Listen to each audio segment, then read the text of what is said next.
De verdade, né? Vamos falar de técnicas maxilares. Deixa eu abrir já o check-in aqui na chamada. Eu vou esse quadro aí. Tenta melhorar aí.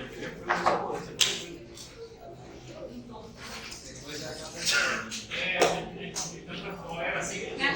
É que botaram um negocinho aqui, agora não sei se eu nem sabia. Ali é aquele negocinho no tal.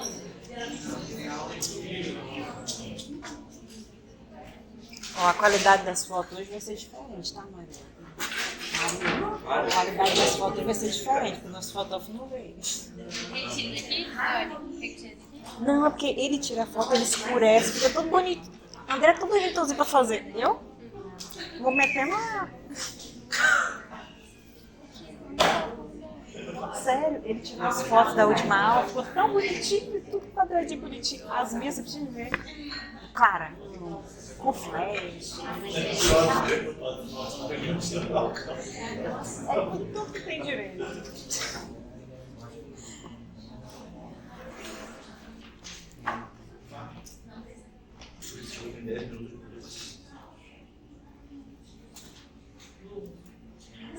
Ó, check-in liberado, tá? P1 e P2, podem fazer aí.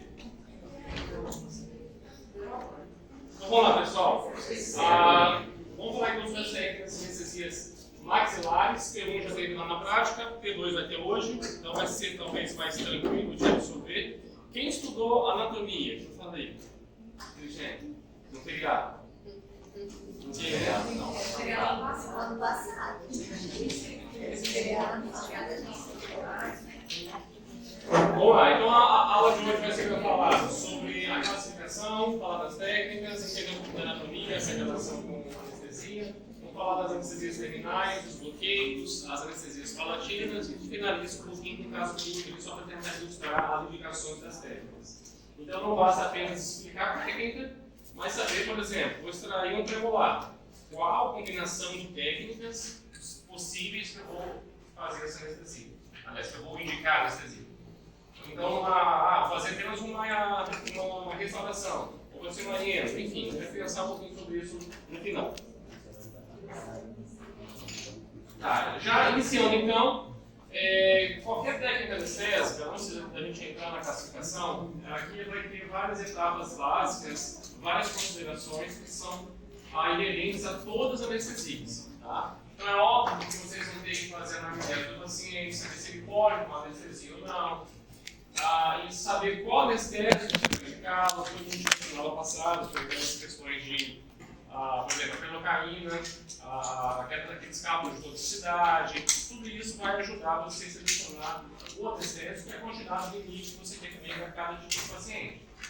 Obviamente, a seleção da técnica, vocês vão ter que saber, não só executar, né, a escolha técnica correta, senão não adianta. Você saber executar bem uma técnica, mas ela é complicada de forma errada, do ponto de vista de indicação. Sempre realizar antisepsia antes e também anestésico tópico. Todo mundo aqui já tomou vacina, não já? Você lembra que o enfermeiro passou um bloquinho ali antes? Então, o que a gente vai fazer na antisepsia também? Não vai tacar álcool na boca do paciente, mas vai fazer uma solução de clorexidina, um bochecho antes da sua anestesia. É o mesmo princípio. E também anestesia tópica antes de fazer. Tá? Com certeza, se você for tomar anestesia, você vai querer ter o melhor conforto possível.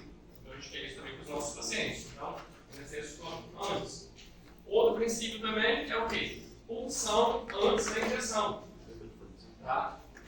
Puxar antes da injeção. A nossa seringa Capulli não tem um dispositivo para você fazer a punção. Então é você aperta um pouquinho, solta, vê se vai voltar sangue, se tiver tudo ok, segue com a sua injeção normalmente. Então, em todas as técnicas anestésicas, nós vamos seguir esses princípios aqui. Ok? Além disso, temos mais orientações gerais. Ó, bisel da agulha, na grande maioria das vezes o bisel é voltado para o osso, com exceção das anestesias palatinas, que o bisel é voltado para o tecido mole, ao contrário. O bisel, por que tem que ser para o osso? Porque ele está virado para o osso, então é onde vai sair a solução. Já vai logo para o osso onde está a inervação. Tá? Já na palatina, você não tem muita essa preocupação, porque vai se distribuir para o tecido mole. o nervo não está dentro do osso. Ele sai do forame e fica no tecido mole palatino. Então você quer realmente que fique no tecido mole. Então é o contrário. Né? Bom, o que mais? Não vai enfiar agulha com tudo. Então você vai com cuidado, com calma, introduzir a agulha lentamente, até um ponto específico, né? Muitos autores eles vão relatar que você até deva injetar um pouquinho de anestésico em casos para minimizar a dor. Eu falo isso com muita cautela, eu coloco aqui, mas se você fizer isso, você tem um risco de fazer uma injeção intravascular. Então a ideia, alguém quer carpulha aí? Tá bom? Não? Tem uma caneta então, essa caneta, essa pessoa, era aqui. Pronto, resolvido aqui. Pessoal, quando você vai introduzir uma agulha, quer ver? Tem a primeira empunhadura que é assim, imagina a carpulha, né? Aí você passa para a segunda empunhadura, para injetar. Se você já entrar segurando nessa empunhadura, você pode injetar um pouquinho, de acordo com os autores que defendem uma anestesia mais confortável, vamos dizer assim. Só que aí você entra no risco de fazer uma injeção intravascular. Tá? Mas lembrando então, já que eu já peguei a empunhadura de segunda, treine depois assim, segurar a carpulha dessa forma e tentar girar a pega da segunda empunhadura sem ficar mexendo a agulha. Imagina que você vai colocar lá dentro da agulha do paciente. Essa primeira empunhadura, você pegar um dardo, aquela brincadeira e jogar assim. Então essa é a primeira empunhadura. Tenta trocar sem girar aqui ela.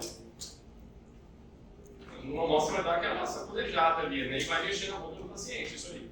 Então se você não tiver ainda essa destreza, né, esse controle, pode ir direto na segunda empunhadura, não há problema. Tecnicamente está certo. Agora a minha orientação é que você não injete. Tá?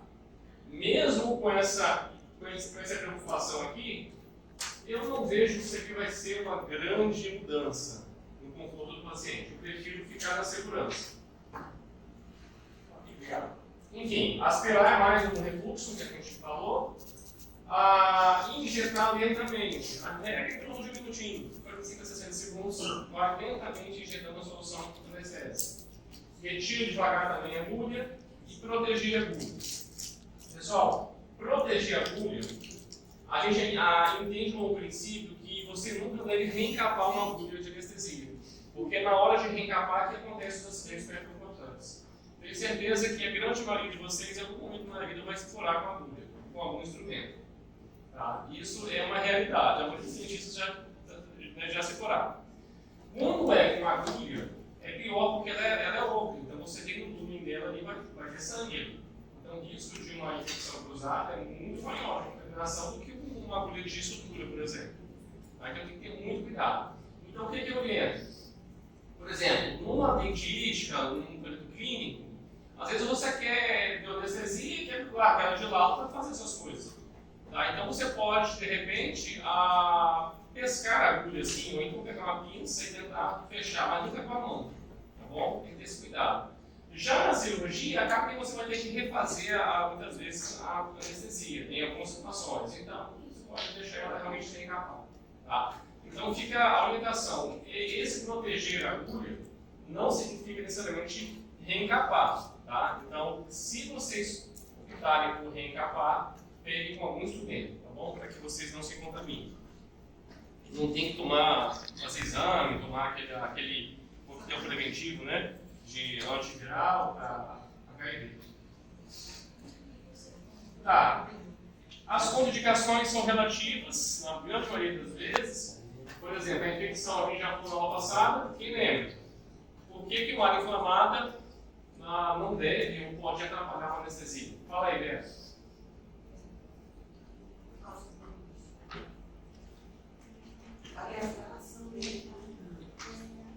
A pergunta de prova, imagina assim, agora é a prova, hein? Por que uma área inflamada, quem consegue responder aí? Uma área inflamada não permite uma boa anestesia. pH. Quem falou? Tá, quem tem um pH? Porque o pH vai ser elevado. Vai estar ok, vai estar mais ácido. Aí o anestésico precisa entrar pela membrana, só que o pH não vai deixar. Tá, vou desses 10 pontos, tirou aí uns 0,3, uns 4 pontinhos. Quase, né? pH. O pH está mais ácido. Aí que o pH está mais ácido, você não consegue ter a dissociação do anestésico. Porque ele é um sal ácido, ele se associa a uma base não ionizada e libera hidrogênio. Então essa base não ionizada tem que estar viva. Então o pH tem que estar neutro, ou próximo de neutro, 7,4, para que ocorra essa dissociação. Se não ocorrer a dissociação, não adianta. Tá bom? Mas eu olhei esse caminho. Tá? Enfim, então, não é que você, assim, tem situação que não tem jeito, mas se você puder evitar, pegar uma área maior, por exemplo, ao invés de fazer uma média, faça uma intrausitária. Ao invés de fazer uma mentoniana e ter uma infecção ali, faça uma bactéria. Então, essa é a orientação. Paciente especial, criança que pode morder lábio, esse tipo de coisa, às vezes você tem que anestesiar, não tem jeito. Então, avisa o pai, a mãe, familiar, né? Tem que ter esse cuidado. E, claro, se tiver uma técnica que você não consegue executar, você tenta mudar a técnica. Ok, então esses são os preliminares, essas orientações gerais que devem ser em todas as técnicas anestésicas, tanto para maxila quanto mandíbula. Agora a gente vai passar a falar mais da maxila. Esse slide aqui, ele mostra uma apresentação da classificação, para que vocês entendam a relação de áreas terminais e bloqueios mais altos. Abri um parênteses aqui. Os livros de referência, pessoal, é o Malamed, tá? Os dois estão disponíveis na biblioteca. O Malamed, que é o livro de referência em anestesiologia, e o livro Prado e Salim. Tá? Esses dois livros, tá? Malamed e Prado. Malamed é livro só de anestesiologia, e Prado é cirurgia. Só que aí a parte de anestésio né, também bem boa, então vocês podem olhar por lá também. Eu sugiro que estudem pelos dois, tá? Não só um, tá bom? Mas daqui a pouco eu falo mais sobre alguns detalhes. Então, voltando aqui, ó. Se eu der uma anestesia nessa marquinha aqui, o que vai acontecer? Apenas as áreas dessas terminações vão ficar anestesiadas, né? Esses dois dentes aqui, né? Essa gengiva. Se a anestesia for para cá, eu vou pegar uma área maior, ó. Por exemplo, se eu der uma anestesia cá em cima, aí eu já pego tudo. Deu para entender isso aqui? Então isso aqui mostra uma área terminal e uma região maior. Tá? Então, por isso que tem a classificação. As técnicas anestésicas por bloqueios regionais, tronculares, que são áreas mais altas, você pega grandes porções, ou as técnicas terminais figurativas, as porções finais ali da nervação. Então aí a gente entra na nossa classificação. Anestesias terminais e bloqueio regional ou troncular. As terminais são essas, como já diz, né? É uma técnica terminal figurativa. Os bloqueios, pessoal, o troncular é o tronco principal, é o tronco maxilar ou mandibular. Os regionais são todas as outras, o alveolar superior anterior, médio posterior, intraorbitário, epitélio, são esses aí. Muitos confundem e falam que epitélio mandibular é um bloqueio troncular, mas não é um bloqueio regional. Tá? Outra coisa, anotem ou tirem foto dessa classificação agora, para que vocês não fiquem perdidos com o número de técnicas que a gente vai falar. A gente vai estar dando a aula e para vocês não se perderem, saber aonde que eu estou. Então, os bloqueios, aliás, as técnicas anestésicas terminais, nós temos ali, ó. A terminal infiltrativa supraperiosteal, intracepital, intraligamentar, intrapulpar e uma anestesia palatina infiltrativa terminal. Todas essas são anestesias terminais, tá? As porçõezinhas finais ali do nervo. Os bloqueios regionais, pessoal, deixa eu passar aqui no óbvio para você já escrever. Já os bloqueios regionais, aí sim entra alveolar superior posterior, médio e anterior. E esse aqui, o 4, é bloqueio troncular. É bloqueio do nervo maxilar, mas é bloqueio troncular, tá? Os três primeiros são bloqueios regionais.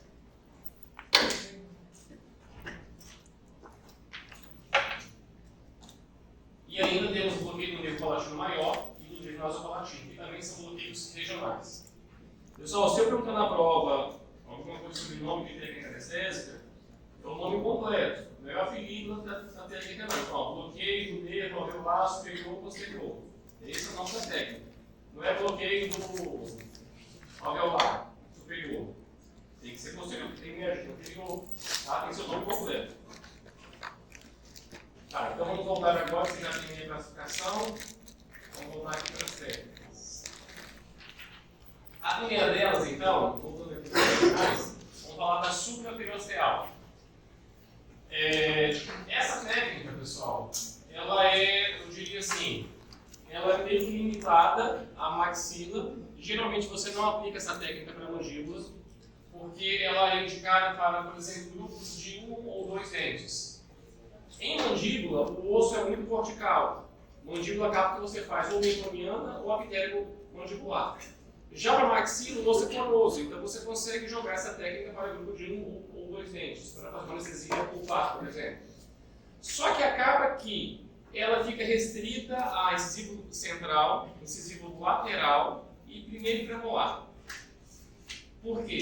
Eu vou falar mais rapidinho que vocês vão ver. Se eu fizer no canino, vai virar uma alveolar superior anterior. Se eu fizer no segundo pré, vai virar uma alveolar média. E se eu fizer em molares, não dá certo, porque são várias raízes dos molares. Então não é indicado. Então sobra basicamente os incisivos central, lateral e primeiro pré. Tá? Quando você quer fazer, por exemplo, vou fazer uma restauração no 11. Não precisa fazer uma alveolar superior anterior. Se quiser, tudo bem, pode fazer. Mas se fizer apenas uma supraperiosteal em direção ao ápice desse dente, já vai resolver. Tá? Então, um exemplo dessa técnica é quando você quer realmente pegar pequenas porções ali de 1 ou 2 dentes no máximo. Tá bom? Então, vamos aqui, ó. Então, ó, o nome comum seria paraperiósteo. Na verdade, ó, ela é supraperiosteal. O nome já diz, acima do periósteo. Na técnica é tocar no osso e voltar um pouquinho para poder injetar. Porque se você injetar quando toca no osso, você vai fazer uma injeção subperiosteal. Então você precisa tocar e voltar um pouquinho com a agulha, tá? Para que ela fique supraperiosteal. Bom, os nervos anestesiados, né, são essas terminações do plexo dentário, do dente, onde você está fazendo. E vai pegar polpa, periósteo, vestibular, que é bucal, né, o tecido conjuntivo e a mucosa vestibular. Então ali, um exemplo, ó, é indicado para o primeiro premolar, o incisivo lateral e o central. Tá? Se você quiser realmente direcionar para tratar um dente especificamente. O que eu quero dizer tratar um dente? Uma endodontia seria indicado, uma restauração, uma cirurgia, talvez eu não usasse essa técnica, mas se for um dente com mobilidade, coisa simples, daria para fazer. Contraindicação, ó, se tiver uma infecção nessa região, é melhor você fazer um alveolar, né? Você vai pegar uma área um pouco mais longe. Denso o osso cobrindo os ápices. É difícil você saber isso aqui, se o osso vai estar denso ou não. Então o que eu posso falar é o que? Geralmente na maxila não há problema. A tendência do osso ser mais poroso. Ok? A vantagem: todas as anestesias em maxila vão ter a alta taxa de sucesso, 90% para mais, 95% para mais. Porque o osso é poroso. Se você errar um pouquinho, você tem grande chance de acertar, de ter o efeito desejado. Bom, ela é fácil, você vai em direção ao ápice, não tem muito erro. A traumática é criança, tá, pessoal? Uma agulhada é traumática. Mas comparando com uma anestesia palatina, ela é muito mais tranquila. A desvantagem é que é uma área pequena. Para pegar uma área grande, você tem que dar várias anestesias. Bom, sinais e sintomas é dormência do local, dificilmente você vai ter falha, vamos ver aqui mais aqui. Bom, não tem maiores preocupações. Vamos à técnica então. Basicamente assim, ó, se estender a mucosa, afastar o lábio com um afastador. Com a mão até pode ser, mas a orientação é evitar a mão, usar o espelho ou o Minnesota, deixar esticado o lábio para que o fundo do vestíbulo esteja bem tensionado. Agora tem que fazer aqui de novo a disepsia, aquilo que eu falei, passar o festópico, enfim. Visualiza o ápice do dente que você quer fazer a sua anestesia. No caso aqui, por exemplo. Então, a orientação é melhor com afastador para você não se furar. Oi? Não é assim não, é puxando o lado para cima, aqui, ó, fazendo com o dedo, puxando para cima. Porque você precisa esticar o fundo do vestíbulo. Não, no caso, o afastador. Como é que eu quero colocar no afastador aqui? Isso aí. Sem Isso aí. Pega seu afastador ou só cabo do espelho. Puxa para cima. Não vai incomodar, só que você também não. Você consegue afastar sem apertar. Entendeu? Você consegue colocar o afastador e puxar. Assim, se você ir ao encontro no fundo do vestíbulo, vai machucar. Você tem que ter a mão ali para ter a mão leve. Bom, você visualiza o fundo do vestíbulo, ou coloca paralelo ou no longo eixo do dente que você quer fazer anestesia. Introduz, desvia voltado para o osso, com o dedo alto sendo o ápice do dente. Imagine que o ápice do dente vai estar aqui assim, ó. Então você introduz aqui. Um detalhe, pessoal, é ao longo eixo do dente? Sim, é ao longo eixo do dente. Só que você tem, não, você vai angular um pouquinho. Nessa imagem aqui, não é isso aqui, ó. Porque se você tiver 100% paralelo, vai acabar que o fundo do vestíbulo não é aqui. O fundo do vestíbulo, ele está aqui, esse desenho não está perfeito. Ele estaria aqui assim, ó. Então, se você entrar no fundo do vestíbulo totalmente retão, vai subir, vai lá para cima. Então, você vai ter que fazer uma certa inclinação contra o osso. Tá? Porque o teu alvo é o quê? É o ápice. Então, você vai em direção ao ápice. Ok? E acaba que muitas vezes fica numa angulação perto de 45 graus. Tá? Mas a ideia é você ir no longo eixo do dente em direção ao ápice deste dente. De novo aqui, prepara os tecidos, né? Esse aqui já vai estar implícito em todas as técnicas. Ó, checar o bisel, levando o lábio, passando ali o anestésico.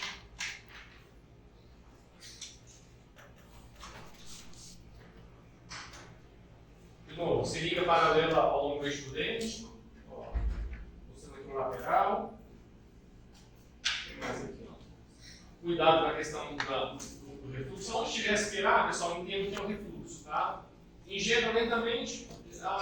Geralmente vai ser isso aí, 1 minuto de tempo de injeção e aguardar aí uns 3 minutinhos. De 3 a 5 minutos é o tempo que geralmente que a gente aguarda. Não tem maiores preocupações. Alguma dúvida aqui nessa técnica? Teoricamente não, mas depois vocês vão ver no dia a dia, né?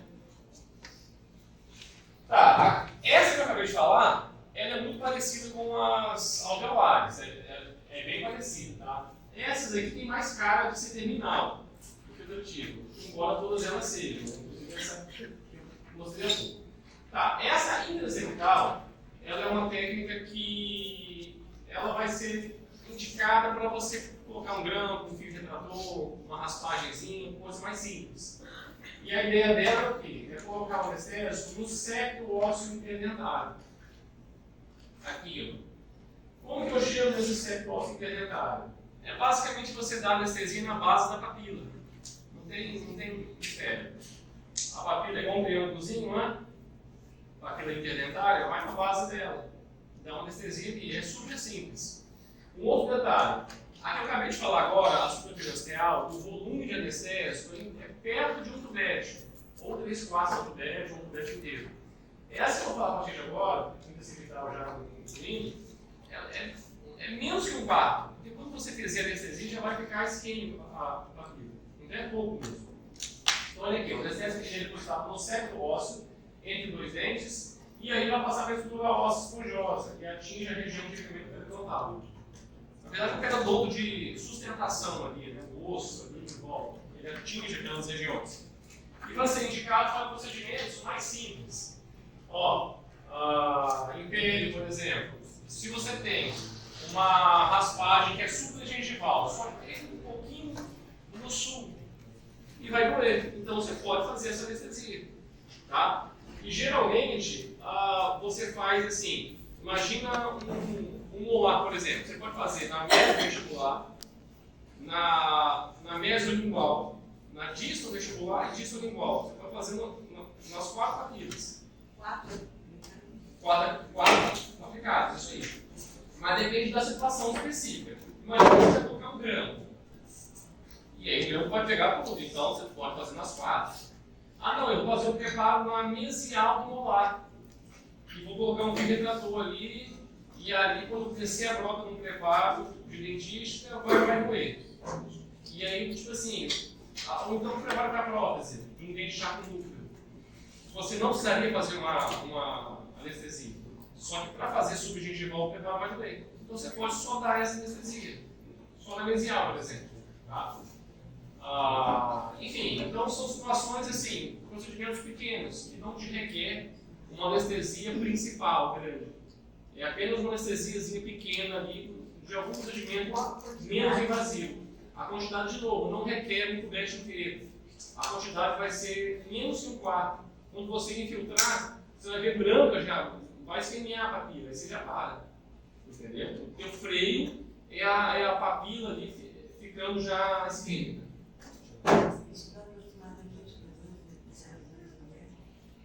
Olha, um tubete é 1,8. Um quarto do tubete daria o quê? 0,945. Daria 0,2 ml, para menos. Para menos. Mais ou menos essa continha aí. Só que cada que você faz, você não consegue nem ver esvaziar aqui na carcunda do tubete. Bom, a próxima, interligamentar. Essa interligamentar, pessoal, qual que é o efeito dela? Ó, quando você deposita dentro do suco gengival do ligamento, aí vai difundir através da microcirculação até a polpa. O que acontece aqui? Quando que você faz dentro do ligamento?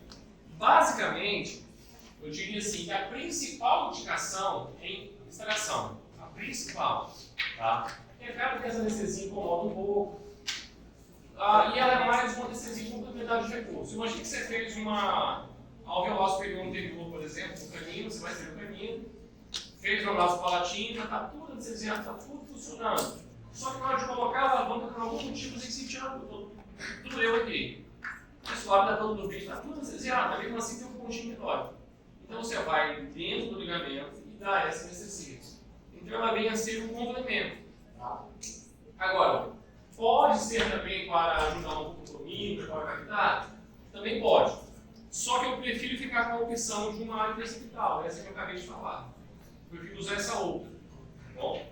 Do que entrar ali dentro do ligamento. Até porque, se a gente for pegar alguns estudos, as anestesias interligamentares são umas que já geram esse grande bateria também. Tá? Então, assim, entre escolher um e outro, eu prefiro ficar na intraceptal, tá? Para casos de pequenos procedimentos. Agora, como complemento de uma cirurgia, é perfeito você usar uma interligamentar. Ok? Uma cirurgia, por algum motivo não pegou, aliás, pegou anestesia aí, mas se está doendo, você vai e faz essa de complemento. A técnica, como é que você faz isso? Imagina uma sondagem periodontal. Você vai colocar uma sonda dentro do sulco. Você já sondaram o paciente com a sonda periodontal? Já, né? A sonda vai parar, não vai? Em algum momento? Em que momento que ela para? No fundo do sulco. E o que tem no fundo do sulco? É perjuncional, mas exceção conjuntiva, mas o osso já está lá para baixo. A agulha da anestesia é a mesma coisa. Você não vai entrar com a agulha até a raiz do dente. Ela vai parar no limite do sulco, que é a inserção óssea de baixo. Então você não vai descer muito, vai entrar 3 milímetros, o que vai entrar o que uma sonda periodontal entraria. Então é basicamente isso. Você não tem muitas explicações de angulação também. Tá? Mas é óbvio que você vai ter que entrar paralelo ao outro eixo do dente, igual a entrada de uma sonda periodontal. Você vai por cima, assim, infiltrando, né? Se for o dente inferior, de cima para baixo. Dente superior, de baixo para cima, de baixo para cima. Então, não tem muito mistério. É você entrar dentro do sulco, paralelo ao outro eixo do dente. E aí o volume de anestésico também é muito pouco. Vai ter assim, esburrar do sulco. Tá? E como é uma anestesia de comprimento, o que eu faço? Eu posiciono a agulha em um ponto. Aqui dói, aí fala que dói, aí eu vou e infiltro. Aí eu pergunto se parou de doer, aí eu já paro. Aí eu mudo o local, eu coloco um pouquinho ao lado. Se ele falar que o lado também dói, aí eu faço mais um pouquinho. Se ele falar que não dói, eu já passo também. Aí eu vou vendo os pontos em volta do dente se tem dor. Então é assim que a gente faz. Ok? E a intrapulpar? Vamos lá, pessoal. Em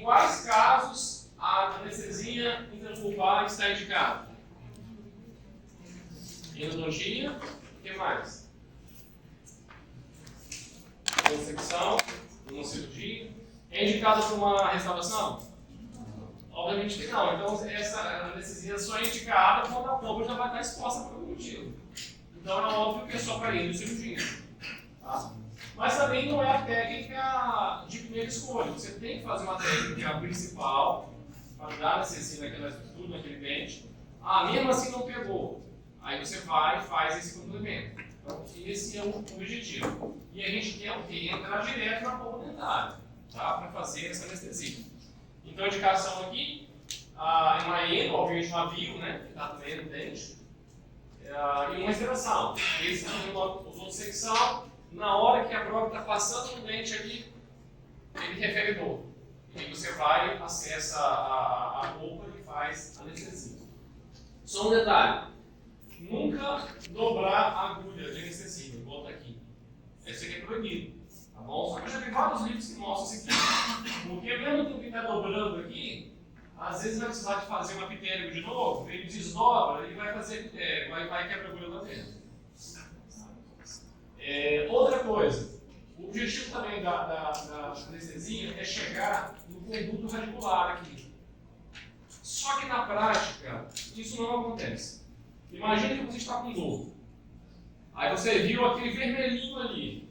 O que você vai fazer? Você vai abrir mais para achar o conduto, agachei o conduto e vai enrolar. Não. Você viu o vermelhinho? Primeira entrada você já entra com anestesia. Entendeu? Para melhorar a dor. Depois, se deixar de doer e você achar o conduto, beleza. Tá? Então, a técnica é linda, dizendo que você tem que achar o conduto ali, só que não é assim que funciona, está com dor. Viu ali, já pouco, já faz logo na câmera pulpar. Claro que você sabe de anatomia, e se no seu acesso já abriu mais um pouco, tenta, obviamente. Bom?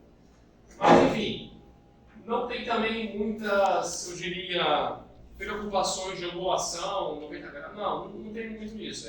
Achou a polpa e a ideia é chegar ao máximo possível no conduto articular.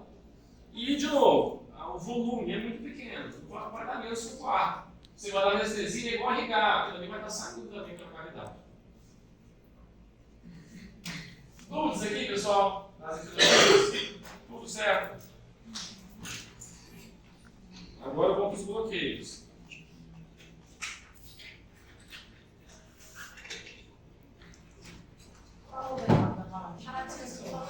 A palatina, eu vou deixar essa espera. Eu vou deixar para falar junto com as outras palatinas. Tá? Porque é a sequência ali das infiltrativas, quando eu falar da naso e da palatina maior, encaixa ali, fica mais fácil entender. Vamos lá, bloqueio agora. Bom, vou começar aqui. Alveolar superior, posterior. Também conhecido como bloqueio da tuberosidade ou bloqueio zigomático. Deixa eu fazer o seguinte antes aqui, peraí. Deixa eu mostrar essa imagem aqui, depois eu dou também uma outro aplicativo. Olha só, antes de falar dos bloqueios específicos, vamos relembrar isso aqui, ó. Aqui é o dedo trigêmeo, está inserido, está lá na cavidade craniana, na fossa craniana. Aqui é o cavo vaginal, o nervo mandibular, maxilar, porção oftálmica. Porção maxilar, que é a aula de hoje, ela entra, aliás, ela sai do crânio, do cardiorame redondo, na fossa intertemporal, e dali já vai para a região de fissura orbitária inferior e fossa pitérico-palatina. Na fossa pitérico-palatina aqui, vai ter ramos para o gânglio pitérico-palatino, e daqui vai vir a artéria palatina descendente, aqui nessa parte do canal, e vira a palatina maior, que vai para o pálamo. A nasopalatina vem dessa região também, lá no posterior, e vem percorrendo o septo ósseo nasal e vai vir cair na frente aqui no canal nasopalatino. O que mais? Antes de entrar na fissura orbitária inferior, ela também emite aqui, ó, do tubo alveolar superior e posterior. Entrou pela fissura orbitária inferior, já seria o tronco principal ainda, né, mas já veio ali infraorbitário. E ali no trajeto vai emitir os nervos alveolar superior médio e anterior, nesse percurso. Até sair pelo corame infraorbitário e dar o ramo nasal lateral, palpebral superior e labial, aliás, palpebral inferior e labial superior. E aí, quando a gente observa esse conjunto aí, a gente observa aqui, ó, alveolar posterior, médio e anterior, fazendo esse emaranhado aqui de inervação. E a partir daqui que a gente vai pensar qual dente você vai atingir no ápice para pegar a melhor distribuição das terminações nervosas. Por exemplo, na região do canino, você consegue anestesiar aqui, você pega os 3 dentes, central, lateral e canino, só pelo superior anterior.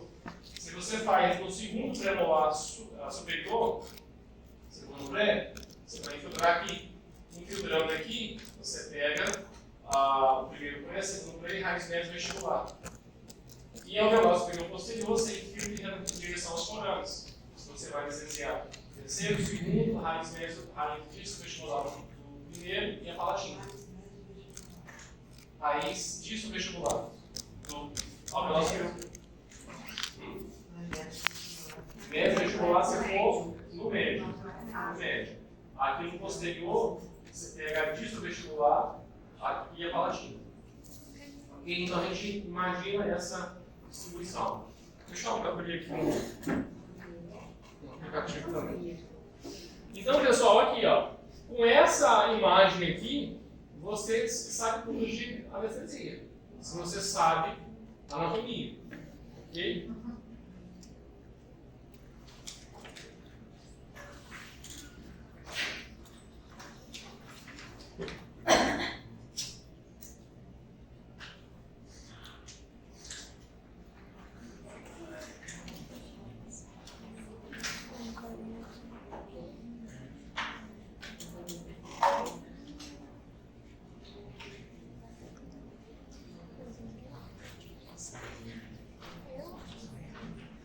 Ó, os nervos lá, hein?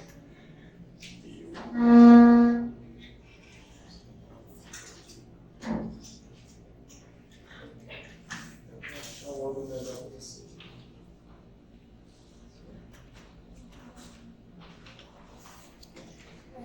Ó, e esse grandão aqui em cima, tá vendo ali, ó? Essa é a porção maxilar. Vai ficar mais fácil mostrar agora com a cabeça em posição. Vou tentar mostrar para vocês. Peraí, tira a mandíbula.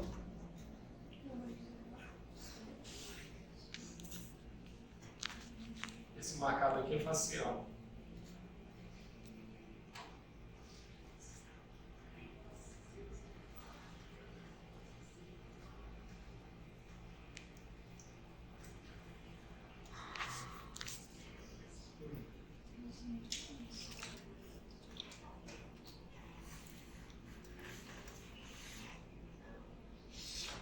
Aqui, pessoal, aqui não está mostrando, porque ele está pegando só o forame oval com a porção mandibular, isso aqui.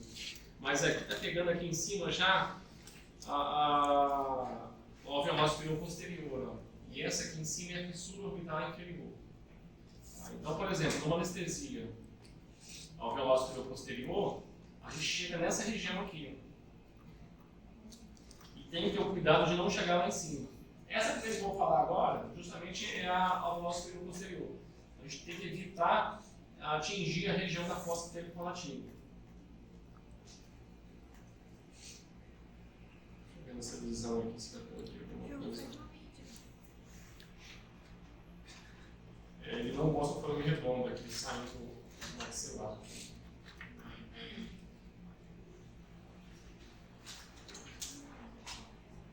Olha aqui, ó. Esse nervinho aqui, ó.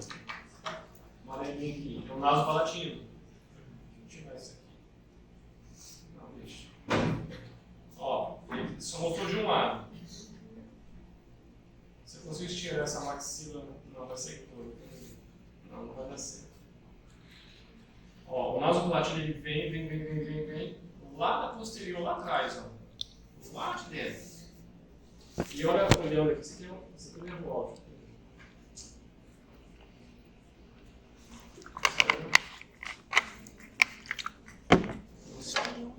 Aqui, ó. Olha o infraorbitário equilibrando aqui, da pessoa orbitária inferior, vem no suave. Desse trajeto aqui dele aqui, ó, ele vai emitir um ponto aqui, o alveolar superior médio e o anterior, que vai correr ali lateralmente aqui na parede óssea e vai para as raízes. E até sair aqui para o forame, né, com uma porção terminal. Ok? Então fica essa revisãozinha de anatomia para vocês. Vamos voltar para cá. Então, como eu ia falando, o nervo alveolar superior posterior, também conhecido como bloqueio da tuberosidade ou zigomático, mas não se prefere nesses semanas, no caso não se fala. Ele vai anestesiar o alveolar superior posterior e seus ramos. Bom, de novo, que região vai ficar anestesiada? Aí se diz no vestibular, palatina, primeiro molar, todo o segundo molar, todo o terceiro molar, periósteo vestibular, gengiva vestibular, osso, região de seio maxilar também naquela região. E lembrando que mucosa palatina, nada, continua a mesma coisa. Indicação. Bom, você vai tratar um grupo desses dentes. Na verdade, um dente só já indica você fazer essa anestesia, porque os molares têm várias raízes. Porque a superosteal ela é contraindicada. Tá? Bom, o que mais? Contraindicação. Eu diria que fala que pode ter uma certa hemorragia, mas raramente isso acontece porque você deve penetrar pouco a agulha, apenas 16 milímetros, eu vou mostrar daqui a pouco.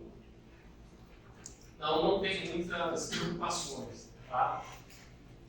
A traumática, entre aspas, né? Alta taxa de sucesso, poucas injeções. Na verdade, uma injeção só já resolve. O volume anestésico aplicado é um tubete, ou 3/4 do tubete. É o volume, a dose para um dente. Então, geralmente, quando você pensa a dose de um tubete, um ml, é para fazer uma limpa, uma cirurgia, uma dentística, tá? Geralmente é a dose que a gente padroniza. Bom, risco de hematoma, mas não é tão grande assim. Se fala que é uma técnica mais arbitrária, por quê? Como é a alveolar anterior, eu falo que é ápice de caminho. A alveolar média é ápice de segundo prédio. A posterior não tem ápice de nenhum dente. Você quer atingir o forame. E aonde está o forame? Então fica meio no ar, assim, meio em dúvida. Só que a indicação de alvo, de orientação, é a distal do último dente, ou do segundo ou do terceiro molar. Mas logo eu falo sobre isso. Bom, sinais e sintomas a ausência de dor, doença na região da inervação.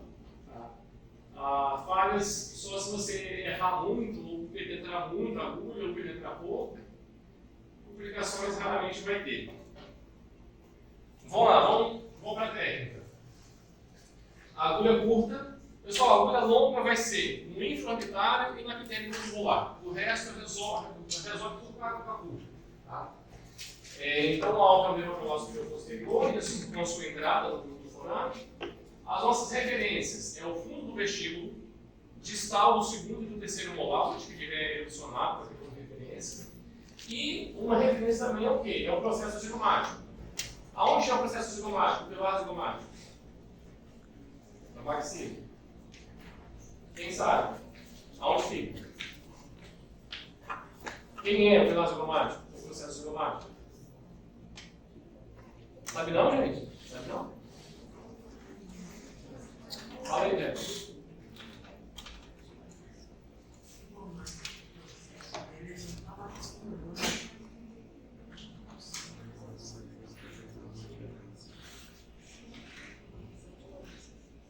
Vou mostrar de novo vocês aqui, peraí.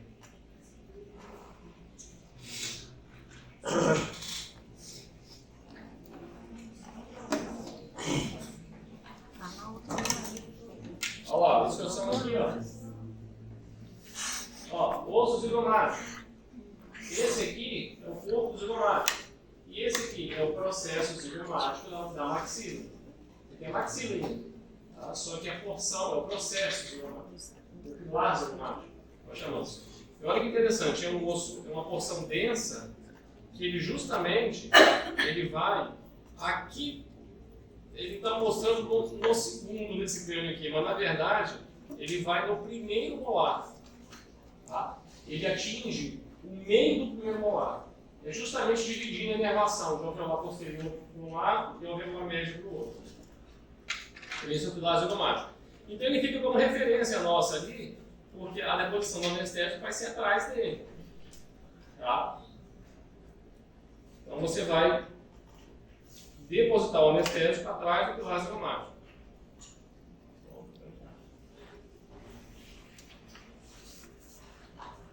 O bisel da agulha é voltado para o osso, então é aqui.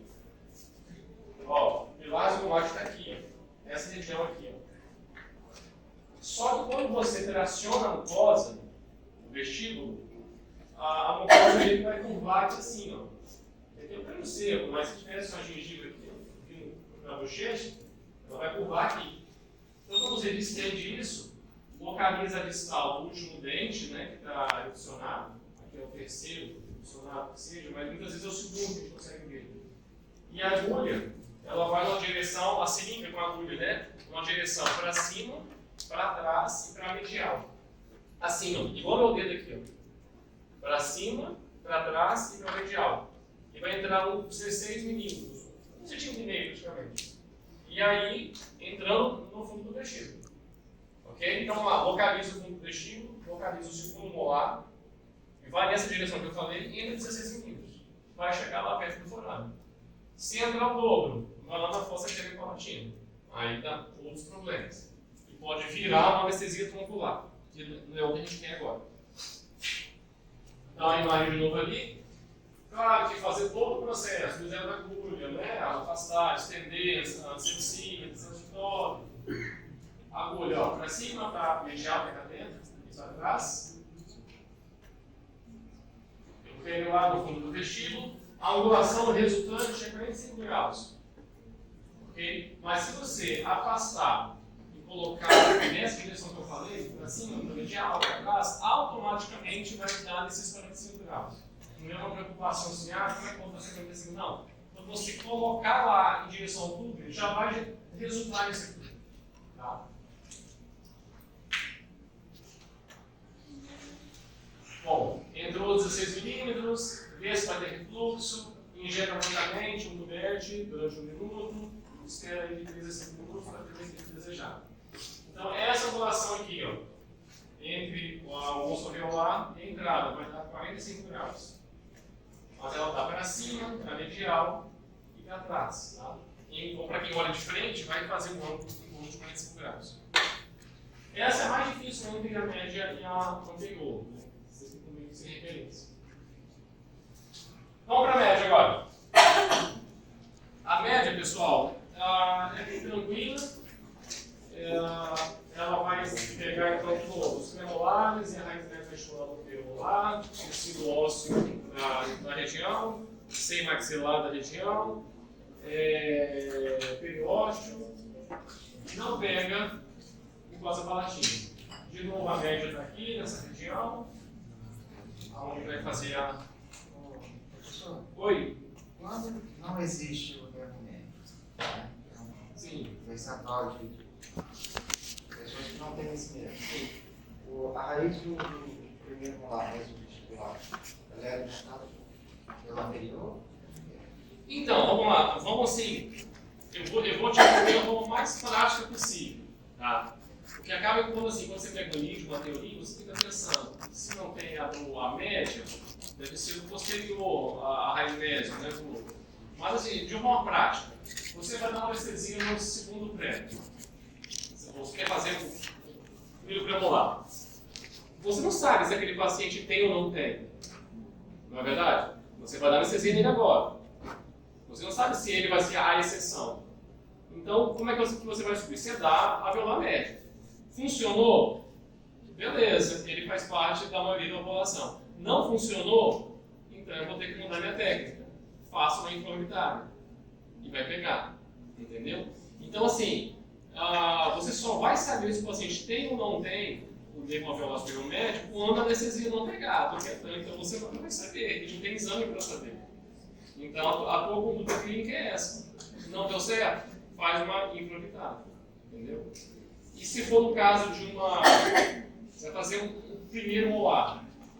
Faça alveolar superior e posterior, só que você tem que complementar pela média. Né? Aliás, pela superior média. Se não der certo, Também faça a média, vai pegar a raizinha. Se mesmo assim estiver doendo, a minha sugestão seria fazer o quê? Aí é uma exceção que eu estou falando. Fazer uma supraperiosteal só em cima da raiz mesovestibular. Entendeu? Porque eu já fiz uma alveolar superior posterior, você tem essa possibilidade de fazer uma infiltração terminal infiltrativa e localizar com a raiz mesovestibular. É uma opção. Se não der certo, faça uma infiltrativa. Entendeu? Então a ideia é o quê? Se você conhece de anatomia, você tem essa flexibilidade de pensar em técnicas. Ok? Deu para responder? Tá, a média então, pessoal, vamos lá, é dedicada para os casos irregulares, né, como eu já falei. Vou passar aqui.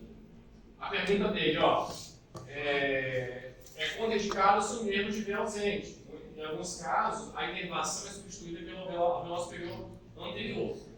Só que a melhor forma de resolver é como eu falei, faça uma inflamatória, tá, para resolver isso. Se tiver uma área inflamada, uma infecção ali, não faça apenas. Isso serve também para a alveolar anterior. Tá? Você vai fazer uma anestesia mais alta, que é a inflamatória. Bom, vantagens é uma técnica de relativamente alta taxa de sucesso, uma função apenas de injeção. A gente vai passar direto, pessoal. Sinais e sintomas da região anestesiada totalmente, vai pegar um pouco o ar também, tá? Já vai ficar anestesiado. Só vai ter falha se você errar, ok? Ó, se tiver um osso zigomático mais denso, mas se o zigomático já está lá no primeiro molar, então eu não vejo isso como maiores problemas. Vamos para a técnica então. Agulha curta de novo, localizar, visualizar, né? Imaginar o ápice do segundo premolar no fundo do vestíbulo. O bisel vai ser voltado para o osso. Você tem que colocar a agulha no longo eixo do dente, só que você faz uma certa inclinação também, paralelo com o osso ao ápice. Okay? Mas nos vídeos você vai ver sempre assim, paralelo ao longo eixo do dente. Um outro detalhe aqui também, ó, em termos de posicionamento, o lado direito, posição de 10 horas, o lado esquerdo, posição de 8 horas. Eu, na prática, no meu dia a dia, eu esqueço esse número todo, não faz confusão nada, 8, 9, 10, 11 horas. O que eu faço mais é lembrar que o maxilo o paciente mais deitado, o mandíbula o paciente mais sentado. Outra coisa, quando eu quero fazer uma anestesia do lado oposto, eu estou aqui. Quero dar uma anestesia do lado esquerdo dele, então o paciente vira o oposto para mim, e às vezes eu me posiciono um pouquinho mais para baixo e consigo fazer. Quando é o lado direito, o mesmo lado que eu estou, eu preciso virar a cabeça para mim, ficar reto ou virar ao contrário. É mais fácil. Tá? Então não tem muitas preocupações. Bom, aqui é o que eu sempre falo, tensional preciso, bisel da agulha, enfim. A técnica é bem tranquila. Ver refluxo, injetar um tubete inteiro. Aqui tá, pessoal, 0,1,2. Tá? Eu oriento padronizar, faz ali um tubete inteiro e pronto, está resolvido. E geralmente assim, ou um tubete ou 3/4 do tubete. Você pode deixar um pouquinho para fazer algum complemento depois. Em torno de 1 minuto aguardar, esperar, aliás, injetar e aguardar em torno de 3 minutos. Vamos agora para o alveolar superior anterior.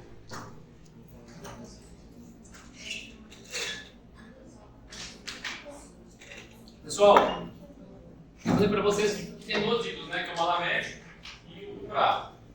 O Malamed, excelente livro. No entanto, ele chama alveolar superior anterior de inframinária. O que ele faz a confusão? Ele, por exemplo, ele não fala que é alveolar superior anterior, o alvo é no ápice uterino. Quando você for ler lá no livro, o alveolar superior anterior, você vai ler a inframinária. Ele usa como sinônimo. Tá? Então, o que eu quero falar para vocês então aqui? Na técnica alveolar superior anterior, ela é igual a alveolar superior média. A mesma coisa, só que o alvo é o ápice do canino. Ok? Isso é baseado na literatura de vários livros, incluindo o Fraga, que eu dei para vocês, e é o mais fácil no dia a dia de clínica. E aí, eu não tenho a descrição dela aqui, porque a sala é toda montada em cima do mala média. E o mala média ele descreve o alveolar superior anterior como infraorbitário. Tá bom? Então, professor, considera essa daí como Infraorbitário. não como alveolar superior. Não como alveolar superior anterior. Tá? Então, essa que eu vou falar aqui agora, considerem ela como se fosse aqui agora, ó, técnica infraorbitária. É uma mala média que ele faz isso aqui. Tá bom? Mas nessa nomenclatura, eu não gosto de seguir ele. Tá? Mas fora isso, ele é referência dele. Tá bom? E aí, a descrição da técnica alveolar superior anterior, que é o ato canino, é igual à média. É só que é o canino. Não é o segundo pé.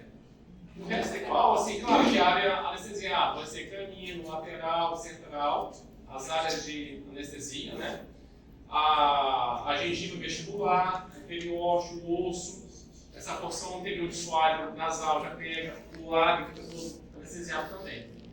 Ok? A angulação da agulha do longo eixo do canino ao encontro do ápice do canino, no fundo do vestíbulo. Mesma coisa, igualzinho ao premolar, só que ao médio você joga para o canino.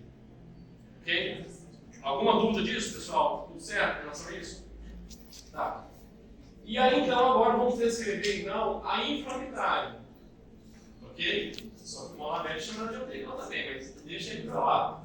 Então, na infraorbitária, quais nervos serão anestesiados? O alveolar superior anterior, o médio, o infraorbitário e os ramos renais, o alveolar inferior, nasal lateral e o lateral superior. Então, de novo aqui, ó, nossa sequência aqui de distribuição de inervação. Assim, pelo falar, né? Nós temos uma técnica que Sim. É porque assim, essa técnica que está aqui, vocês vão encontrar no trato também. Só que lá vai dar assim, vai ter uma descrição. Técnica alveolar superior anterior, vai explicar ali do caminho. E agora vai ter técnica infraorbitária, vai descrever. Ele vai descrever igual a ele aqui. Então, a técnica infraorbitária, ela é igual sempre. É apenas esse que diz que ela é igual ao anterior. Mas vamos lá, eu vou ensinar ela aqui. Ó. A mesma ideia anatômica ali, tem que lembrar. Vamos lembrar que vai ficar tudo anestesiado de raiz médio vestibular de primeiro molar para frente. Então vai pegar o alveolar superior anterior, médio e as funções terminais, mas isso significa que vai pegar esse central, lateral, canino, primeiro premolar, segundo premolar e raiz médio vestibular do primeiro molar. Gosto de toda a região, osso sem maxilar dessa porção média e anterior, periósteo, polpas dentárias, né? Além da face, né? A pálpebra vai ficar anestesiada, a pálpebra inferior, nariz, ala de nariz e todo o lado. Então vai ficar, se você der uma infraorbitária e uma alveolar superior posterior, metade da maxila praticamente fica anestesiada. Claro que a indicação vai ser quando você quer fazer uma área maior, né? É bem indicado em cirurgias. Uma cirurgia que pega, sei lá, um cisto, vai de incisivo lateral até pré, ou com acesso, ou uma cirurgia que poderia ser maxilar, para encher o implante. Eu fiz agora, quarta-feira. Enfim, fiz duas infraorbitárias. Você já pega uma área grande, né? Para poder acessar essas regiões. Bom, em uma área de infecção, ela tem a vantagem, porque ela é mais alta. Geralmente você não tem um acesso dentário ali, né? Acesso menor, você consegue sair. Tá?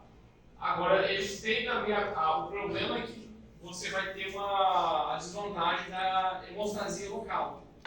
Se você for fazer uma incisão na gengiva, aquela área não tem efeito do vaso constrictor, porque você injetou lá em cima. Então tem essa desvantagem, pode sangrar mais um pouquinho ali. Bom, basicamente isso aí, os pontos principais aí de indicação e contraindicação. É uma técnica que eu vejo assim, relativamente simples, só que acaba que as pessoas ficam receosas em fazer. Porque fala, é o olho lá em cima, né? E também a gente não tem muita certeza. Será que eu estou no pronome infraorbitário? Né? Então dá uma insegurança. Bom, sinal, isso tudo que a gente já falou, né? Doença é toda região, né? Áreas de inervação. Tem maiores.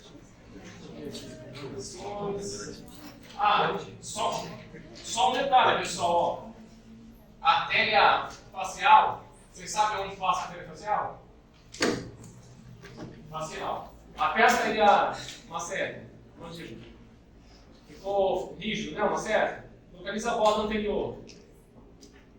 Uma seta do cordão de piso. Ela passa aqui e vai subir até a reposição medial aqui de órbita. E aí você vai ter que dar uma decisão cruzando essa artéria. Tá? Geralmente você vai passar por dentro dela.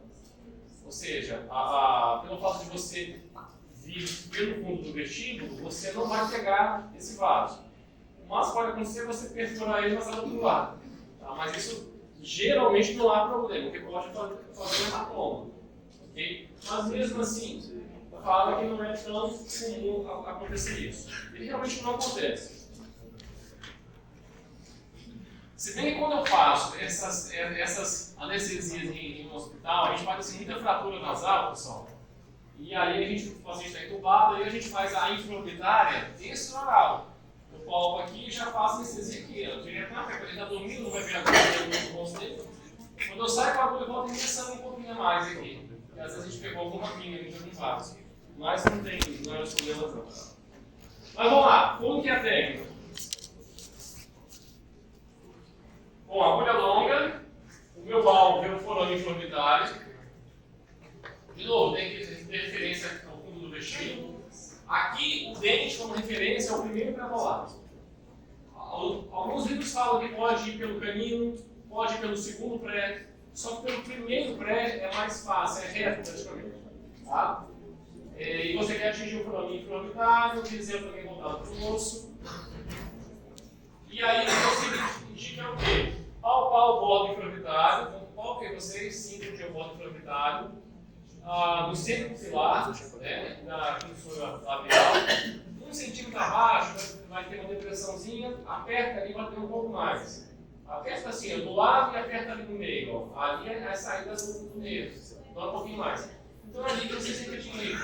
Então no paciente, coloca o indicador sentido do forame e o dedo dentro da boca. Boca aqui, ó, para pegar o fundo do vestíbulo. E vocês vão pegar aqui a quantidade de tecido e ter essa noção. E aí vocês vão perceber que a agulha vai entrar pouco, não vai entrar muito. E quando você colocar o dedo dentro da boca, vocês vão ver que vai sobrar pouco tecido de você segurando. Coloca a agulha por fora e tem uma ideia, quando vai entrar. E aí vocês vão perceber que ela vai entrar na verdade pouco. E você, claro, não faz isso muito na beira do paciente, não, para não assustar ele. Tá? Coloca aqui e depois joga assim. Você tem ideia. Entendeu? Porque senão a agulha vai entrar, vai sair no olho, não vai. Mas quando está aqui o dedo segurando, é o que vocês vão ter a percepção do quanto a agulha vai passar lá dentro. Deu para pegar isso aí? Tá? Olha, a indicação é longa para que ela possa chegar realmente no ponto que você quer. A agulha curta daria só se você iria colocar até o talo lá em cima. Entendeu? E você não quer ter risco de fratura. É bom usar a longa para que sobe a agulha fora. Então a longa é indicada para a epidêmica e para essa aqui. Tá bom? Mesmo que ela vai entrar aqui, eu só me engano, vai entrar 16 milímetros. Ela vai entrar pouco. Até poderia pouco, mas é bom ser a longa para sobrar. Então vamos lá, pessoal. Paciente deitado, posição correta, lateral paciente. 2 horas, pescoço estendido, localizar o forame, como eu falei. Bom, prepara o tecido, afasta lábio, segura, igual eu falei, entra na região do primeiro premolar, no fundo do vestíbulo. E aqui é interessante o seguinte: você fazer um pouquinho lateral, um pouquinho para fora do fundo do vestíbulo, você tem a noção que ela tem que ir bem reta para cima.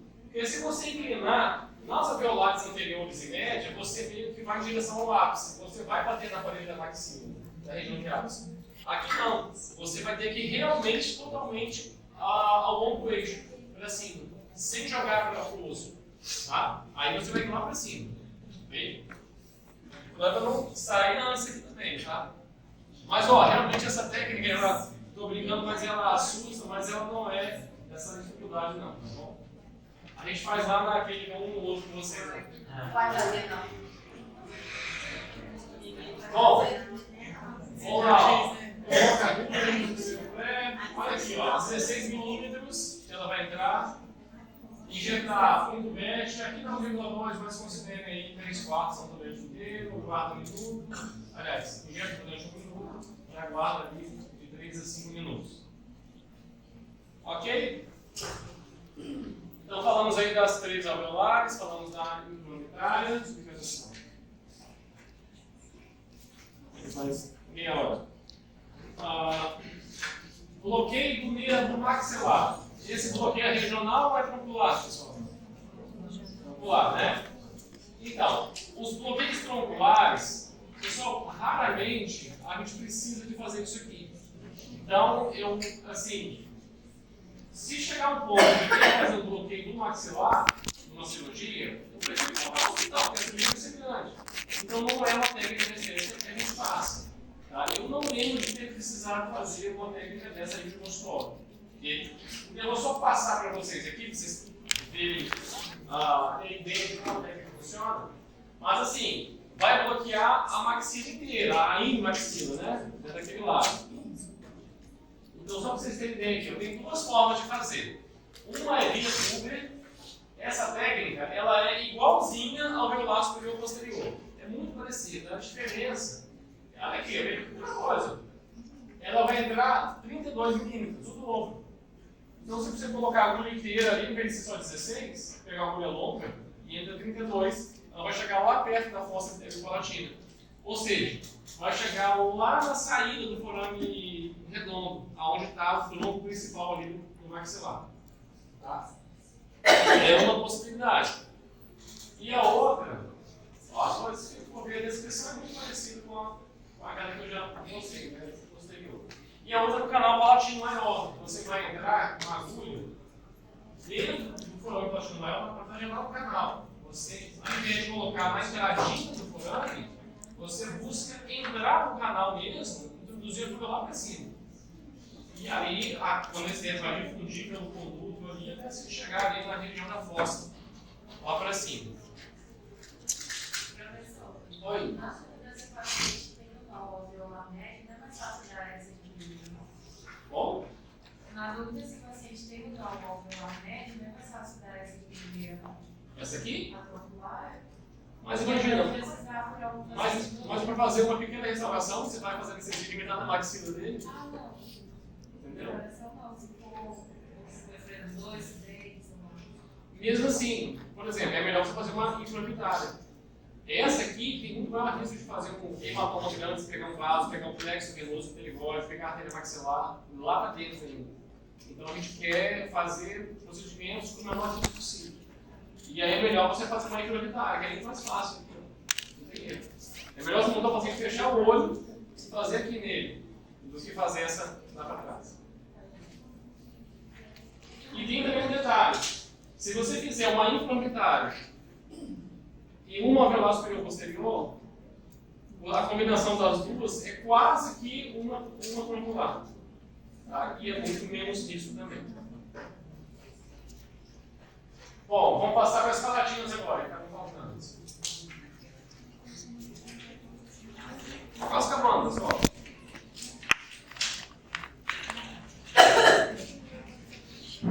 Bom, nós temos aqui então 2 bloqueios regionais, palatino maior e o naso palatino, e a terminal que eu acho que ficou faltando, que é aquele bloqueio palatino. Em considerações gerais, pessoal, nas anestesias palatinas, o que eu tenho que falar para vocês? O volume de anestésico não é mais um tubete inteiro, vai ser aí um quarto do tubete, senão você pode necrosar o quadro. E as complicações dessas técnicas vai ser basicamente o excesso de isquemia, necrose e infecção. A orientação aqui também é o quê? A gente pode fazer um controle de dor maior. Tem uma forma de você pressionar, pode pegar um cotonete, colocar. Quem já dormiu em cima do braço, com o braço todo movendo de noite? É a mesma ideia. Você vai pressionar com o cotonete na mucosa do falo para fazer isquemia e não ter dor, não ter estímulo nervoso ali. E você dá anestesia do lado dessa área de pressão que você está fazendo.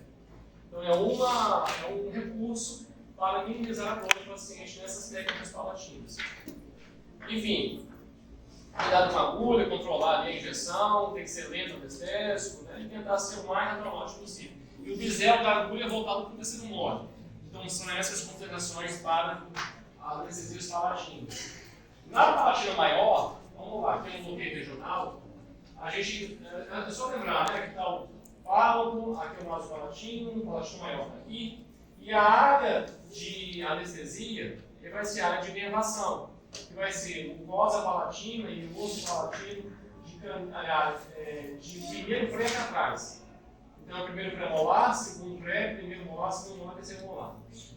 Então, pega aqui, a região de primeiro molar, de primeiro pré, vem até a linha média. Essa porção toda que vai ficar anestesiada.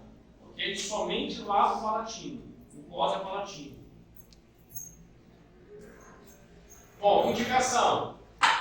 Quais situações vocês vão fazer? Basicamente, pensa assim, ó, numa cirurgia, que você já vai ter que fazer as alveolares, uma média, ou você vê o que seja, você vai ter que completar com a palatina maior. Do lado do palatino ficou faltando. Se for procedimentos menores, você pode usar essa técnica também. Vou fazer botar uma matriz que seja, não branco. Você pode fazer aquelas infiltrativas que a gente conversou, as linhas septais. Só que pensa também, se você vai fazer duas aplicações ali, talvez uma só na palatina seja menos pior, vamos falar assim, para o paciente. Então você tem essas opções. E imagine também o tamanho do procedimento que vocês vão fazer. Tá bom? Cirurgias periodontais também, né? Vamos lá, áreas inflamadas, de novo, tem que ter cuidado. Né? E ela vai pegar uma área grande também. Né? Se você der uma anestesia na palatina, vai pegar desde o primeiro pré para trás. Então tem isso em mente que vai ficar toda aquela porção anestesiada. Bom, vantagem, fizer uma perfuração só. Bom, basicamente isso aqui. O restante é mais para encher, incluir esse aqui para vocês, mas não tem maiores preocupações, tá? Vamos à técnica. Vamos lá, agulha curta, o meu alvo é o forame palatino maior. Referência, pessoal, tem que saber de referência. Mudança de cor de palato duro para palato mole. Tem um tempo de palato duro, aí a curvinha para começar o processo alveolar. É aquele ângulo ali. Tá? E outra coisa, é distal do segundo molar ou terceiro molar. Então você tem essas três informações. A mudança de cor, a curvatura e a distal do último dente. Então não vai ter erro, você vai chegar direto no ponto lá. A agulha vai ter que entrar a partir do lado oposto, num ângulo de 90 graus, isso é importante, e o bisel para o tecido moles. Então aqui, ela vem do lado oposto, ao encontro do forante, ó. A curvatura aqui, ó, está o terceiro molar. E a mudança de cor estaria mais ou menos nessa região. Então você tem que seguir essas três referências. Bom, a posição do paciente, do dorsal, né? Marxismo, com o pescoço mais estendido. Lado direito 7 horas, lado esquerdo 11 horas. Localiza o forame, de acordo com essas referências. E aqui que eu falei, ó, essa pressão aqui é a única finalidade que isso aqui tem, é fazer a isquemia, para poder minimizar a dor. Eu confesso que eu não tenho paciência para fazer isso, tá? Mas eu passo anestésico tópico, tá? Isso eu faço, tá bom? Não sou tão malvado assim, tá? Mas, para que você seja o mais cauteloso, fazer essa pressãozinha aí que vai minimizar o desconforto do paciente. Vamos lá, seleciona a agulha a partir do lado oposto, dizendo para o tecido mole. E aí penetra. A agulha vai entrar em uns 3 milímetros ou 4 milímetros. Okay? E aí já começa a injetar. Lembrando que o limite aí é ver isquemia formando, às vezes faz aumento de volume, mas não ultrapassar 1/4 durante a anestésia. Olha lá, isquemia, fiquem sempre atentos a isso. A injeção lenta também, né? Também tem que ver a questão do refluxo, tá? Tem isso em mente também, que sai a artéria palatina maior, para não ter risco de fazer uma injeção dentro da artéria. E aguardar ali uns 3 minutinhos. Bom, sintomas de dormência na região, né? Palatina. O único detalhe aqui é que na região de pré-molar, pode ser que gere uma dor ainda, tem um intercruzamento de fibras ali na região de canina e primeiro pré, fibras do naso palatino que estão vindo. Tá? Então ali pode ter alguma dorzinha ali se for manipulado ali. Por exemplo, se a sua cirurgia for extração do primeiro premolar, uma anestesia na palatina maior, pode ainda ter dor ali, porque tem uma inervação próxima ali do naso palatino. Mas eu vou mostrar o que fazer aqui depois. Complicação sempre vai ser necrose, tá? Nas anestesias palatinas. Hematoma pode acontecer, mas é muito raro. Não gera problema, não. Bom, vamos para nasopalatino agora. Nasopalatino. Decisivo, o nervo cerebropalatino comum utilizado. Lembrar que a inervação é bilateral. Eu mostrei ali na aquele esqueminha ali, no 3D. São 2 nervos nasopalatinos que vêm na região mediana, né, descendente pelo centro, e se encontram no canal nasopalatino. E ali no forame, vem juntinho, que se distribui lateralmente e bilateralmente. Com uma anestesia central no nervo nasopalatino, na matriz incisiva, já pega os 2 lados bilaterais de canino a canino. Uma anestesia aqui já pega os 2 lados. Ok? Então vai de canino a canino. Tecido mole. Bom, indicações. Intervenções nessa área, cirurgias. Se você vai fazer extração central, além da velocipede anterior, tem que fazer nosso palatino também. E também fica a indicação para fazer algum grampo, alguma raspagem, você pode fazer também essa nasopalatina. Ao invés de fazer uma intracervical, às vezes a gente se pode fazer mais que uma, umas 2, né? Imagina, uma nasopalatina pode substituir isso tudo. Imagina você fazer várias intracervicais. Fazer uma raspagem aqui de canino a canino. Fazer intracervical, não faz? Não, faz uma nasopalatina, resolve tudo. Uma agulhada só. Muito melhor. Bom, contraindicação, se for uma área pequena ou uma infecção. Então vamos lá, vamos seguir. Tá, a técnica, pessoal, basicamente nós temos 2 formas de fazer. Essa é a mais comum utilizada, que eu uso também, é uma única posição, né? Penetração única. Basicamente, a gente vai localizar como alvo o incisivo e vai observar a papila incisiva. Aquela cabeçazinha ali por trás. É ali que você vai fazer a anestesia. É muito fácil essa técnica. Agora, a descrição detalhada, o que ela mostra? Entrar numa configuração de 45 graus, aqui, ó, com essa aqui. E o ideal ainda é entrar, claro que ainda com dizer para tecido mole, entrar um pouquinho lateral a ela. E aí, isso para evitar dor. Você pode ir direto nela? Pode. E chegar lá na entrada do forame. Mas a descrição para entrar lateralmente a ela e dessa forma a 45 graus, isso também vai chegar no forame. E aí, isso vai gerar menos dor quando você entra lateralmente a ela. Bom, ali são as decisões preliminares, né? A posição correta, decisão do pescoço, comprimir papila. E aí eles iam voltar para o tecido mole isquêmico, entrar com anestésico, injetar. Avançar com a agulha em direção ao forame, então você entra um pouquinho lateral a papila incisiva para ir em direção ao forame. E aí injetar lentamente até o quarto do pet, observando aqui a isquemia também. Tá bom? E aguardar os 3 minutinhos. Dúvida aqui, pessoal? Tranquilo? E aí tem uma outra técnica que é essa aqui, múltiplas penetrações. Essa também é técnica da nasopalatina. Eu não gosto dessa técnica, mas o pessoal da pediatria fala que é melhor para criança. Eu acho que é pior, é mais dramático. Porque você faz 3 apoiados. Ao invés de ser uma pancadinha só, você faz 3. Olha como que é feito, ó. Você faz aqui a anestesia, a pressãozinha aqui no freio, faz uma gotinha aqui bem pouquinho, ó, 0,3 ml, bem pouquinho, bem menos que o 4, para fazer uma esqueminha no freio. Essa foi a primeira anestesia, primeira agulhada. Aí vamos para a segunda. Agora você vai aqui como se fosse uma interceptal na linha média, na papila. Né? Ali, ó, na papila interdentária. Após a isquemia na papila, você injeta. Aí o objetivo é o quê? O objetivo, na verdade, é você fazer isso tudo para quando chegar lá na terceira, que é a nasopalatina de verdade. Já está para não doer. Então, você evitar a dor da nasopalatina, mas você deu 2. Então, ele já mandou 2. Tá? Então, eu não sei quem criou essa técnica.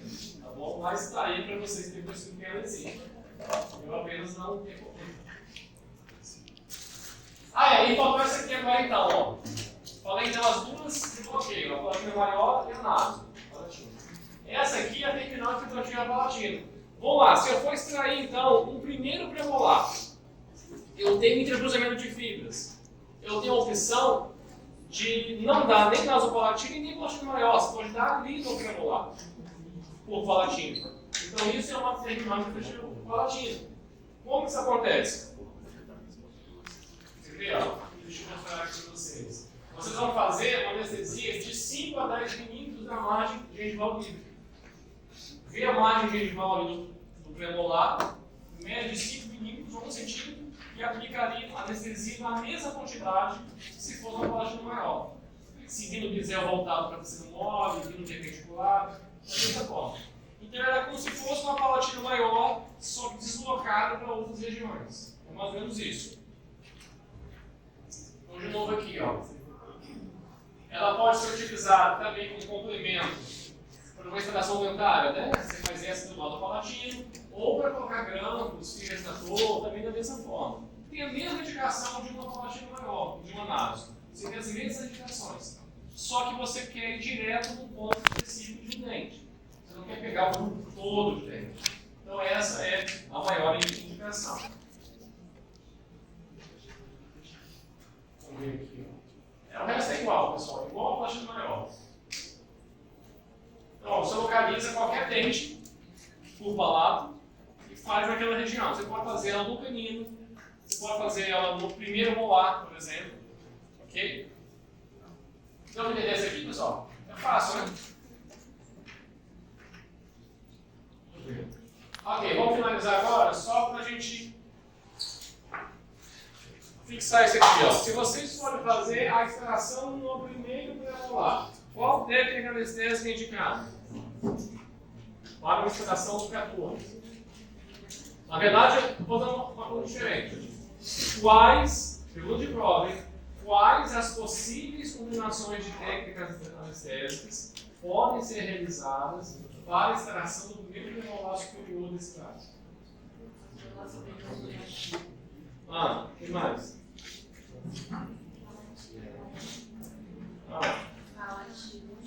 Então, peraí. A resposta é alveolar superior médio com a palatina maior.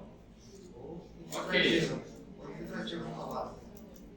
Tá, então vamos agora para a segunda opção. Alveolar superior média mais infiltrativa palatina, né, terminal. Beleza, então aí 2 possibilidades. Tem mais outra?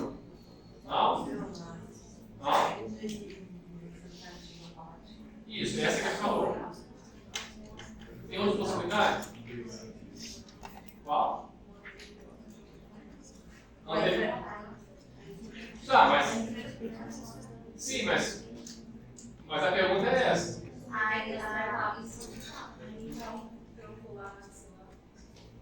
Também, Maria. Então, ó, infraorbitária com a palatina. Poderia ser infraorbitária com a infiltrativa. Palatina. Poderia ser. Tá, aí já uma troncular já é pesar um pouquinho a mão para poder indicar. Mas é possível, igual fazer uma anestesia geral. fazer cirurgia geral com isso daqui. Tá? Mas enfim, aqui, ó, de novo, 4 combinações aqui. Tá? Então vocês fizem a primeira conta. Tá, e se for aqui, por exemplo, agora. Aqui, ó, eu quero fazer uma. Ainda não tinha esse exemplo. Que modelo? Tira o palácio. Sem as palatinas, só essas ovulares aí. Ou incubitário. Ok. Não, aí não, você continua com as principais. Alveolar superior média ou incubitário. Não, calma. Mas aí você tem que saber responder. Você tem que falar alveolar superior média ou incubitário. Se necessário, complementar com intrapulpar ou uma intraceptal, caso o grampo machuque. Entendeu? Porque quando você vai fazer uma endo, às vezes nem precisa, né? Você de cara entrar aqui com uma anestesia. Você pode fazer a alveolar média, por exemplo, falar o grampo, quando você está doendo, vai. Se não tiver dor, você fazer. Vamos ver mais aqui.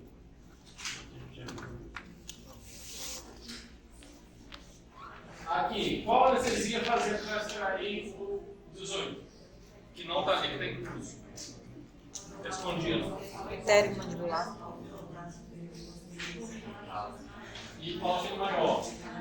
Tem mais alguma outra aqui que eu possa fazer?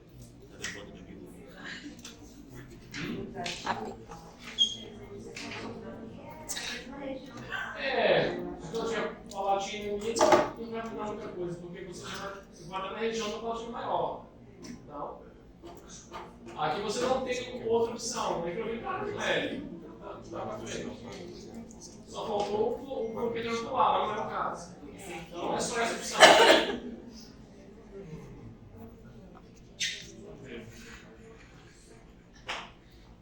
Aqui que eu falei, ó, se você for dar, você pode usar com enxerto aqui. Ó. Aqui é um exemplo para uma cirurgia de enxerto gengival. Está tirando uma área doadora de fala, enxerto gengival livre. Vai colocar uma área receptora aqui embaixo. A cirurgia.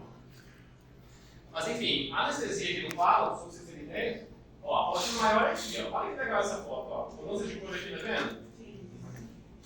Cadê os dentes, ó? Primeiro, segundo, terceiro. A língua também está pronta aqui, mas seria aqui assim, em algum lugar. Processo alveolar, os palatinos, a musculatura daqui, mudança de cor aqui mais ou menos. Tá? O enxerto foi tirado daqui. Enfim, aqui é a palatina maior, aqui seria a nasopalatina. Qualquer ponto que você der de 5 a 10 milímetros nessas regiões, podem ser as palatinas faciais. Também perpendicular nessa direção. Então, na retirada do enxerto, nesse caso aqui, é indicado fazer a palatina maior, tem que fazer, e aí complementar com uma palatina facial aqui no premolar. Eu faria mais um pouquinho para esquemer um pouco, para não ter diminuir o sangramento. Pessoal, é isso. Beleza? Vamos lá, P2, lá para